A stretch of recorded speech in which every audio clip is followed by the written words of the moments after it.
Kita sekarang sudah mulai paham betapa pentingnya memahami geopolitik dan geostrategi suatu negara. Langkah-langkah diplomasi negara manapun harus kita pelajari niatnya dan nation interest mereka. Diplomasi suatu negara tersebut terkadang hanya pengalihan. Sesungguhnya negara agresif selalu ingin mendominasi, ingin menang sendiri, ingin surplus kepentingan dari negara lain. Lemahnya diplomasi luar negeri kita, juga lemahnya ketajaman melihat strategi negara lain bisa membuat blunder kebijakan nasional negara kita. Misalnya, ada pejabat negara yang kagum dengan keberhasilan Cina membangun ekonomi, lalu terpesona ingin menjadi seperti Cina, kemudian mepet ke Tiongkok, lalu mengikuti saran Cina tersebut. Ternyata sebuah negara yang diberi saran oleh mereka adalah saran yang selalu menguntungkan Tiongkok. Gak percaya ya? Misalnya, sebuah negara disarankan membangun infrastruktur jalanan. Katanya hal itu bisa memajukan ekonomi. Ternyata karena produksinya tidak ada, maka infrastruktur tadi isinya barang Tiongkok semua. Bukannya infrastruktur untuk membangun ekonomi negara, tetapi malah menjadi perpanjangan infrastruktur Tiongkok. Bahasa militernya adalah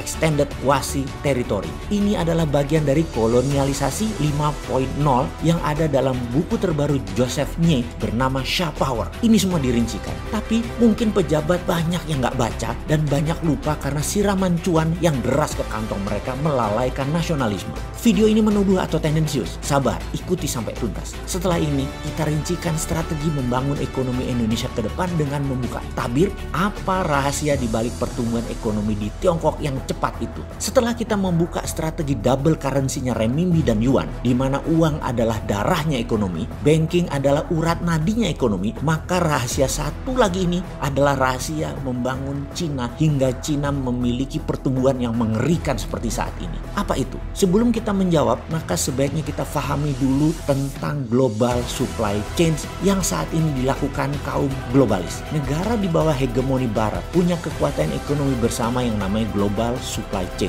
Awalnya sederhana, yaitu ingin membuat produk menjadi termurah dan terbaik. Keren ya? Oke, kita lanjut. Setiap negara punya competitive advantage terhadap suatu produk. Jadi global supply chain itu selain pemerataan rezeki sesama negara hegemoni, juga kesannya mencari barang murah dan terbaik. Produk jadi borderless dan menjadi saling ketergantungan. Dan dengan kerumitannya perdagangan tadi membuat semua tergantung dengan dolar. Bagi orang sontoloyo seperti saya ini, inilah cara dolar menciptakan ekosistem agar dolar digunakan. Itu saja tujuannya, sesederhana itu. Misalnya, mobil Toyota saja. Membangun satu mobil tadi, bisa-bisa kaca spionnya dari Rumania, rem, brake-nya itu dari Thailand, kepala pistonnya dari Brazil, karet wiper dari Filipina, tire cord-nya dari Italia. Jadi satu mobil itu bisa dari 40 negara dengan ratusan supplier. Itulah rantai supply produksi dunia. Kemudian global supply chain dipakai sebagai alat penekan penukaran barang lainnya, karena setelah kirim barang tadi daripada kargo kosong, maka mulai diisi dengan barang-barang dari negara satu ke negara yang lain.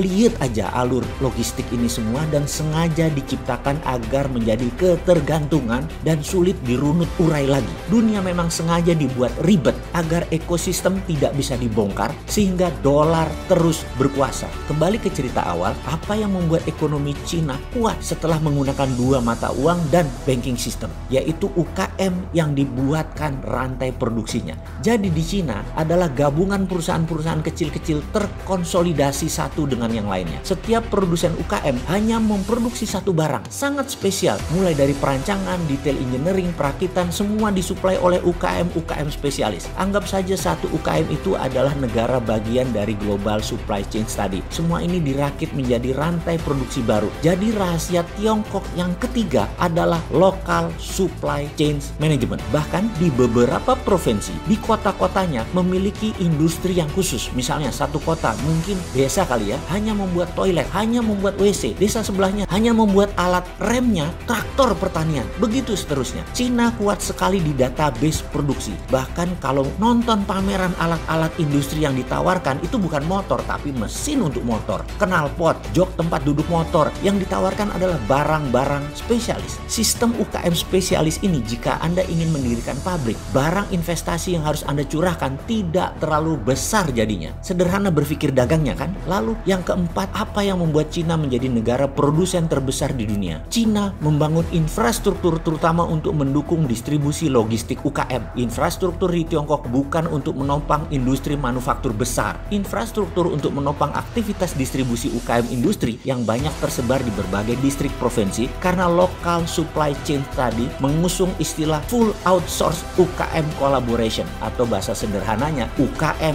gotong royong seperti radar tetrahertz, gulungan gold wire bondingnya atau kawat senar emasnya yang ukurannya setipis rambut yang menjadi komponen krusial utama hanya bisa dilakukan handmade dan manual oleh tangan-tangan terampil dan tekun yang menjadi karakter utama karyawan UKM karena salah gulung atau salah solder sedikit aja pasti gagal. Etos kerja tinggi, tangan terampil karena master di satu bidang dan ketekunan ini tidak dimiliki oleh industri di dunia barat. Kedepan ada baiknya UKM Indonesia memfokuskan menjadi negara produsen berbasis natural resources dan turunannya yang diatur oleh local supply chains-nya karena hal ini merupakan kekuatan ekonomi Indonesia. Jadi jelasnya tiru strateginya bukan ikuti maunya.